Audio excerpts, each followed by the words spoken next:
اگه مجبور بشی بری دانشگاه چی؟ آیشه رو بذار پیش من. وقتی هم من خواستم برم آیشه رو میذارم پیش تو. آره فکر خوبیه اسکندر. باشه خوبه. همین کارو میکنی. اسکندر یه چیزی واقعا داره اذیتم میکنه.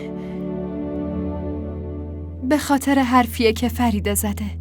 اون میخواست کار درست رو انجام بده اما اون موقع اشتباه کرد. آره اشتباه کرد. راستی در موردش چی فکر میکنی؟ یعنی نظرت دربارش چیه؟